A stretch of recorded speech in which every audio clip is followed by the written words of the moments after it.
Today on Neville Knows, we're going to be looking at head gaskets and how much people don't understand a head gasket.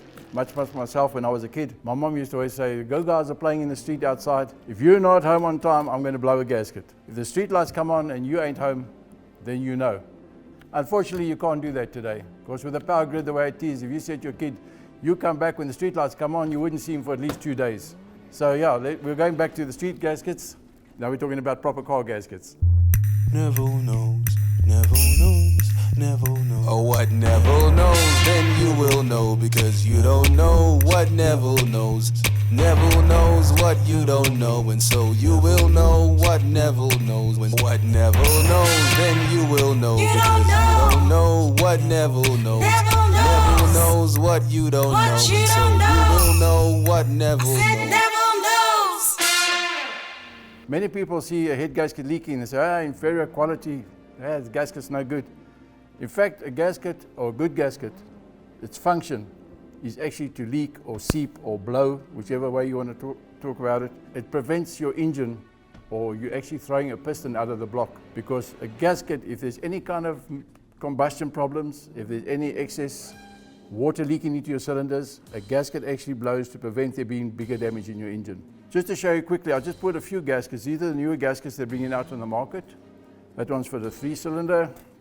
I've got the one for the 4-cylinder. And what you'll notice on these gaskets is all these holes in the configurations. Those are the bolt holes which secure the gasket to the block when you secure it down. These are the water jackets, the little water holes that let the water flow through the engine with your coolant. And then you'll find that on the gasket, you'll have an oil feed. Now the oil feed on the gasket is where the oil gets pushed up from the engine, from the sump. The oil goes up through the engine to the head, services and oils the rockers, and drains back into the sump. This one is a perfect example. You can see the reinforcing of the oil feed holes, and there's again your bolt holes. This is your fire rings. Some guys call it a culo. The purpose of this is the actual function of the gasket. Now, a gasket is actually so technical because when you have a gasket, it's got a seal, but it's got to allow fluids to flow through it at the same time. Here you got your water flowing through from the cooling system, dissipating heat through the block, the head, making sure the engine stays cool. Then you got the oil getting pumped up through the oil galleries to the head, servicing the rockers, the pedestals, making sure that it's lubricated. But these rings here on top of the sleeves, if you picture that would be mounted on the block, and you'd have your head. The compression that builds up inside here with the piston has got to be as high as possible. The minute it starts leaking, your performance falls away because now you're getting gases escaping.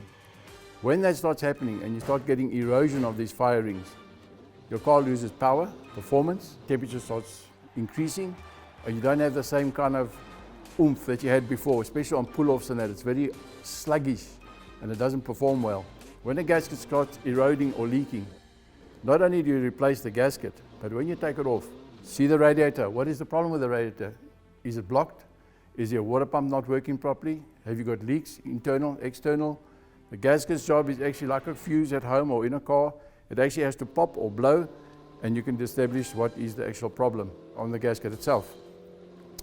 Before you do a cylinder head job, it's always advised that the guys decide beforehand, what are you actually doing? Just replacing the gasket if there's not too much damage? Or are you actually going to do the whole head? Because if you're doing the whole head, then you don't buy a loose gasket, you buy a head set.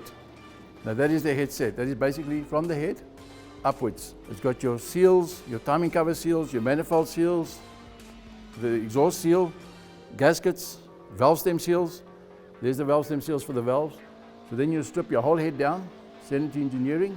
The guys do a skimming of the head, make sure that it's level and straight, because with heat, obviously if it exposes too much heat, the head's going to distort. So to get this back to the normal flatness and acceptable before you put a gasket on, decide, are you doing a complete head job, or are you just going to be taking a gasket and doing just a gasket repair? When you do a gasket repair, you take the head off, that's your gasket, you can see the seepage or where you've got burns or distortion taking place in your gasket. You take a straight edge, okay, I'm using a ruler because a straight edge is a pretty long ruler, and you measure across the face this way, that way, quarter to quarter, and you make sure that everything is level and you can't get a feeler gauge underneath to show distortion. If the overheating situation has been above normal It's also advisable to check the block as well, because you have two surfaces, and if they distort with heat, and they do that, you take the head off, you flatten the head, make it straight, 100%, you put it back, but you've got that distortion on the block. So check the block out as well and make sure it's correct, and you put your gasket on and you bolt it up.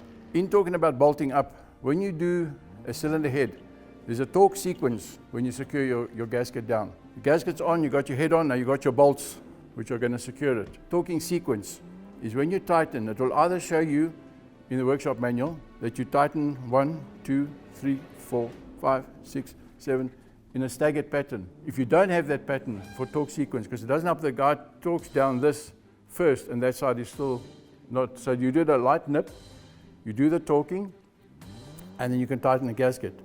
Alternatively, if you don't have the diagram on how to tighten it, the sequence, start in the middle and work your way around, going out into a circle, and that gives an even displacement of torque load. There are two types of torque load. There's the Newton meters, which when you put a bolt on, you get a torque wrench, and the guide in the book will say 65 Newton meters. Nip all the bolts up, then 65 Newton meters on a torque wrench, and you torque them, and it's done. The more advanced, more performance-oriented cars, like the German cars, the big Europe cars, they have what is known as stretch bolts. Now, a stretch bolt is manufactured out of something completely different to a normal bolt, and it has yield capabilities.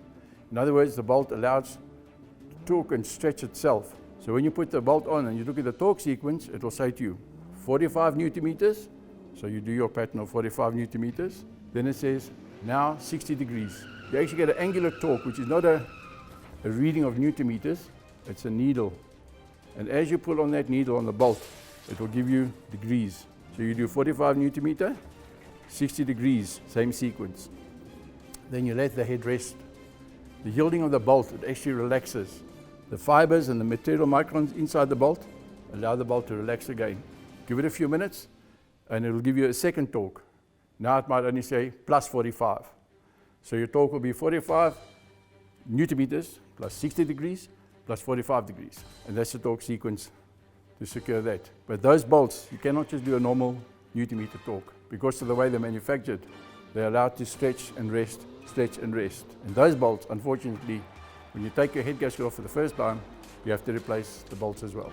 And as far as gaskets go, when you're removing gaskets of an engine, we have products on the market which is surface cleaners, and we also have the actual cleaner itself for the gasket. A lot of guys use gunk or gun gum or all kinds of sealant to stick the sump gasket, water pump gasket. This, a light spray, you can scrape it off. Once that's done, you spray it with a surface cleaner, and with a cloth and a brush, you can actually get all that gunk and glue off that the guys have been using to stick the gaskets onto the block. And those are the two easy cleaners. This one here is actually, some engines today don't have some gaskets. You just use like what they call an RTV silicone sealer. You just push it on like almost like toothpaste. Level it out with your finger, make it nice and smooth. Put the gasket on, forward focus, no sump gasket, put it on and nip it up. And that will take the place of the gasket. And that's about it for gaskets for today. And from us at AutoZone, thank you very much. Neville knows. Neville knows, Neville knows, Neville knows. Oh, what Neville knows, then you will know, because you don't know what Neville knows. Neville knows what you don't know, and so you will know what Neville knows. When what Neville knows, then you will know, because you don't know what Neville knows. Neville knows what you don't know, and so you will know what Neville knows.